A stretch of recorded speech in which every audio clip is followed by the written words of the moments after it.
Guys, ಎಲ್ರಿಗೂ ನಮಸ್ತೆ. ನಾನು ನಿಮ್ಮ ಪ್ರೀತಿಯ ನವ್ಯ ವೀರೇಶ್. ನಮ್ಮೂರಲ್ಲಿ ಇವತ್ತು ನಮ್ಮ ಊರಿನ ಶಾಲೆಯಲ್ಲಿ ಗಣರಾಜ್ಯೋತ್ಸವನ ಹೆಂಗೆ ಆಚರಿಸ್ತಾರೆ ಅಂತ ನಾನು ನೋಡಕೊಂತೀನಿ. ನನ್ನ ಜೊತೆ ನೀವು ನೋಡೋಕೆ ಬರ್ರಿ. ಅದ್ಭುತವಾಗಿ ಸಾಂಸ್ಕೃತಿಕ ಕಾರ್ಯಕ್ರಮಗಳು ನಡೀತಿರ್ತಾವೆ. ಸೊ ಬರ್ರಿ ನಮ್ಮ ಜೊತೆ ನೋಡಿ. ಮಕ್ಕಳೆಲ್ಲ ಊರು ಸುತ್ಕೊಂಡ್ಬರೋದು ನೋಡಿ ನನಗೂ ತುಂಬ ಖುಷಿ ಆಯಿತು. ಯಾಕಂತಂದರೆ ನನಗೆ ಬಾಲ್ಯದ ದಿನಗಳೆಲ್ಲ ನೆನಪಾಯಿತು.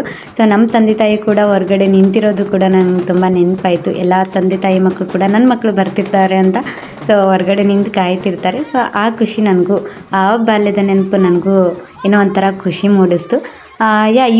ಊರೆಲ್ಲ ತಿರುಗಿ ಬರೋಷ್ಟರಲ್ಲಿ ಎಲ್ಲ ಶಿಕ್ಷಕರು ಕೂಡ ಅವರವರ ಒಂದು ಜವಾಬ್ದಾರಿಯನ್ನು ವಹಿಸ್ಕೊಂಡಿರ್ತಾರೆ. ಆ ಜವಾಬ್ದಾರಿ ಕೂಡ ಒಬ್ಬೊಬ್ರದ್ದು ಒಂದೊಂದು ಥರ ಆಗಿರುತ್ತೆ. ಬರ್ರಿ ನೋಡೋಣ ಯಾವ ಜವಾಬ್ದಾರಿ ಏನೇನು ಹೊತ್ಕೊಂಡಾರ ಅಂತ ನೋಡೋಣ. ಊರೆಲ್ಲ ಸುತ್ತ ಹಾಕೊಂಬರೋಷ್ಟರಲ್ಲಿ ಶಿಕ್ಷಕರು ಕೂಡ ನೀವು ನೋಡ್ತಿರ್ಬೋದು, ಅದ್ಭುತವಾಗಿ ರಂಗೋಲಿಯನ್ನು ಬಿಡಿಸಿದ್ದಾರೆ. ಸೊ शेर के बच्चे पाले, एक लाल हुआ बलिदान तो क्या 100 लाल तेरे रखवाले हैं। तेरी मिट्टी में मिल जावा गुल बन के मैं खिल जावा, इतनी सी है दिल की आरज़ू।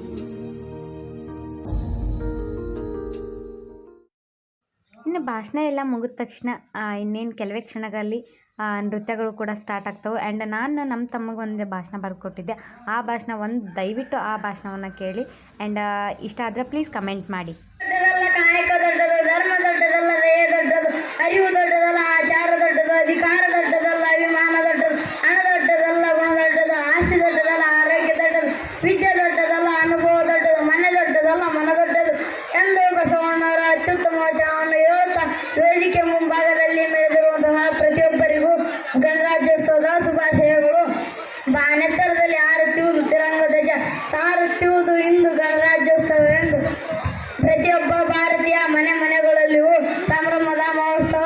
ನಮ್ಮ ನಡೆ ಕನ್ನಡ, ನುಡಿ ಕನ್ನಡ ಅಂತೀರಾ, ಕನ್ನಡ ನುಡಿಯಾಗ ಇಂಗ್ಲಿಷ್ ಬರೆಸಿ ಮಾತಾಡ್ತೀರಾ, ಡ್ಯಾಡಿ ಮಮ್ಮಿ ಅನಿಸ್ಕೊಂಡು ಖುಷಿ ಪಡ್ತೀರಾ, ಕನ್ನಡ ನುಡಿಯ ಹೆಮ್ಮೆಯಿಂದ ಹೇಳ್ತೀರಾ ನಮ್ಮ ಮಗ ಇಂಗ್ಲಿಷ್ ಶಾಲೆಗೆ ಹೋಗ್ತಾನಂತ, ಸರ್ಕಾರಿ ಸಾರೋ ಐನಾಗರ್ ಸಾರ ಕುಂತೈತಿ, ಕನ್ನಡ ಆಡಳಿತ ಭಾಷೆಯಾಗ ಕಡಕ್ತಾಗಿ ಮಾತಾಡುವುದೈತಿ, ಕನ್ನಡಿಗರ ಓಟಿಗೆ ಎಷ್ಟು ನೋಟುಗಳು ಎಂದು ಹಾಕೋದು ಪ್ರತಿಯೊಬ್ಬನ ಹಕ್ಕಾಗೈತಿ. ಓಟಿಗೆ ಎಷ್ಟು ನೋಟುಗಳು ಅಂತ ಕಣ್ ಬಿಡಕತ್ತಾರ ನಮ್ಮ ಜನ. ಯಾಕೆ ನಮ್ಮ ಜೀವನಾಡಿ ಕಾವೇರಿ ಅಂತೀರ, ರಾತ್ರೋರಾತ್ರಿ ತಮಿಳಿಗೆ ಬಿಡುಗಡೆ ಮಾಡಿದ್ರಿ, ದಿನಸಿ ವಸ್ತುಗಳ ಬೆಲೆ ಗಗನಕ್ಕೇರ್ಯಾವ. ಕನ್ನಡ ಶಾಲೆಯಾಗ ಇಂಗ್ಲಿಷ್ ಅಂತ ಪರಿಚಯಿಸ್ತಾರ ಕನ್ನಡಿಗರಿಗೆ. ಮುಂದೊಂದು ದಿನ ನಮ್ಮ ಕನ್ನಡನ ನಮ್ಗ ಪರಿಚಯಿಸ್ತಾರ. ಕನ್ನಡಿಗರ ಕುಲ ಒಂದೇ, ನೆಲ ಒಂದೇ, ಜಲ ಒಂದೇ ಅಂತೀರಾ, ಜಾತಿಗಳ ಸಂಘ ಕಟ್ತೀರಾ, ಶತ್ರುಗಳ ಎದೆಯಲ್ಲಿ ನಡುಗೂಡಿಸಿ ಕುಟುಂಬದಿಂದ ದೂರ ಉಳಿದ ಭಾರತಾಂಬೆಯನ್ನು ತಾಯಿಯಂಗೆ ತಿಳಿದು ತಮ್ಮ ಇಡೀ ಜೀವನವನ್ನೇ ಹೋರಾಟಕ್ಕೆ ಸೀಮಿತಗೊಳಿಸಿ ಹಗಲಿರುಳನ್ನಿದೆ ದೇಶವನ್ನು ರಕ್ಷಣೆ ಮಾಡುವ ಶೌರ್ಯವಂತರಿಗೆ, ನನ್ನ ಹೆಮ್ಮೆಯ ಸೈನಿಕರಿಗೆ ನನ್ನದೊಂದು ಸಲಾಂ. ಜೈ ಹಿಂದ್, ಜೈ ಭಾರತ್. ಭಾಷಣ ಮಾಡಿದ ನಂತರ ಈಗ ಸಾಂಸ್ಕೃತಿಕ ಕಾರ್ಯಕ್ರಮಗಳು ಚಾಲುವಾಗ್ತಾವೆ. ಎಷ್ಟು ಚಂದ ಸಾಂಸ್ಕೃತಿಕ ಕಾರ್ಯಕ್ರಮಗಳು ನಡೀತಾವೆ ಅನ್ನೋ ಒಂದು ಉದ್ದೇಶದಿಂದ ನಾನು ಕೂಡ ನಿಮ್ಗೆ ಒಂದು ವಿಡಿಯೋದೊಳಗೆ ತೋರಿಸ್ತೀನಿ. ಓಕೆನಾ?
ಮತ್ತೆ ಯಾರು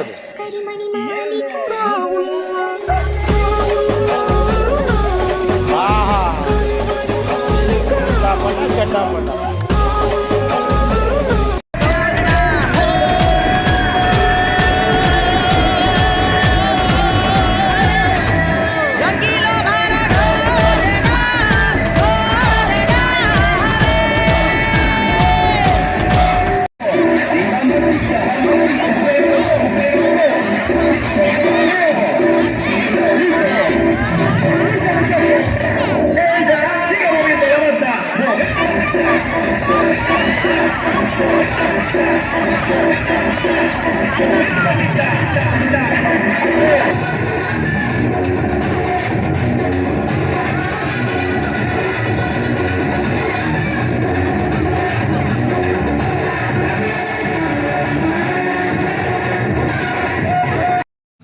ಈ ವಿಡಿಯೋ ನೋಡಿ ನಾ ಕಂಡಂಥ ಒಂದು ಅದ್ಭುತ ವಿಡಿಯೋ ಅಂತಂದ್ರೆ ಇದ ಅಂತಾನೆ ಹೇಳ್ಬೋದು. ರೈತರ ಬಗ್ಗೆ ಎಷ್ಟೊಂದು ಕ್ಲಿಯರ್ ಆಗಿ ಆ ಒಂದು ವಿಡಿಯೋದೊಳಗೆ ನಿಮಗೆ ಎಷ್ಟು ಚಂದ ತೋರ್ಸ್ಯಾರ. ಸೊ ನಾ ಹೇಳೋದಕ್ಕಿಂತ ನೀವೇ ನೋಡಿ. ತೆನೆಗೆ ತೆನೆಯ ಸಿಹಿ ಮುತ್ತು ಹೊಸ ಗಾಳಿ ಬೀಸುವಾಗ ಬೆವರ ಬೆಲೆ ನಮಗೆ ಗೊತ್ತು ತೆನೆ ತೂಗಿ ಆಡುವಾಗ ರೈತ ನಮ್ಮ ತಾಯಿಯಂತೆ ಅವನಾಸ್ತಿ ನೇಗಿಲು ನಮ್ಮ ಸಾಕೋ ಭೂಮಿ ತಾಯಿ ನನ್ನ ನಿನ್ನ ತಾಯ್ಗಳು ನಮ್ಮ ಸಂತೋಷ ನಮ್ಮ ನಂದ ಈ ಹಸಿರಿನ ಜೊತೆಗೆ ಈ ಹಸಿರಿನ ಒಳಗೆ ಜೈ ಭೂಸಿರಿಯ ಜೈ ಮಳೆ ಹನಿಯ ಜೈ ಎನ್ನುವುದು ಜೀವರುಣ ಜೈ ರೈತನಿಗೆ ಜೈ ಈ ನೆಲಕ್ಕೆ ಈ ಸುಗ್ಗಿಕಾಲ ಹಿಕ್ಕಿ ಬಂದಿತೋ ನಮ್ಮ ಬಾಳಿನಲ್ಲಿ ಭಾಗ್ಯ ತಂದಿತೋ ಸುಗ್ಗಿಕಾಲ ಹಿಕ್ಕಿ ಬಂದಿತೋ ನಮ್ಮ ಬಾಳಿನಲ್ಲಿ ಭಾಗ್ಯ ತಂದಿತೋ ಧನ್ಯದ ರಾಶಿ. ನೋಡಿದ್ರಲ್ಲ ನಮ್ಮ ದೇಶದ ರೈತರ ಬಗ್ಗೆ ನಮಗೆಲ್ಲರಿಗೂ ಅರಿವು ಮೂಡಿಸೋಂಥ ಆ ಗುರುಗಳಿಗೂ ಹಾಗೂ ಆ ಚಿಕ್ಕ ಪುಟಾಣಿಗಳಿಗೆ ನಮ್ಮ ಗುಣಸಾಗರ ಹಳ್ಳಿ ಜನಗಳಿಂದ ಹಾಗೂ ನನ್ನ ಕಡೆಯಿಂದ ಅವರಿಗೆ ಹೃತ್ಪೂರ್ವಕವಾದ ಧನ್ಯವಾದಗಳನ್ನು ಹೇಳ್ತೀನಿ. ಆ್ಯಂಡ್ ಈ ವಿಡಿಯೋನ ಇಲ್ಲಿಗೆ ಎಂಡ್ ಮಾಡ್ತೀನಿ. ಆ್ಯಂಡ್ ಈ ವಿಡಿಯೋ ನಿಮ್ಗೆ ಏನಾದರೂ ಇಷ್ಟ ಆಗಿದ್ರೆ ಪ್ಲೀಸ್ ನಮ್ಮ ಚಾನಲ್ನ ತಪ್ಪದೆ ಸಬ್ಸ್ಕ್ರೈಬ್ ಮಾಡಿ ಆ್ಯಂಡ್ ಹೀಗೆ ಸಪೋರ್ಟ್ ಮಾಡಿ ಅಂತ ಹೇಳ್ತಾ ಈ ವಿಡಿಯೋನ ಇಲ್ಲಿಗೆ ಎಂಡ್ ಮಾಡ್ತೀನಿ. And thank you so much. Bye bye.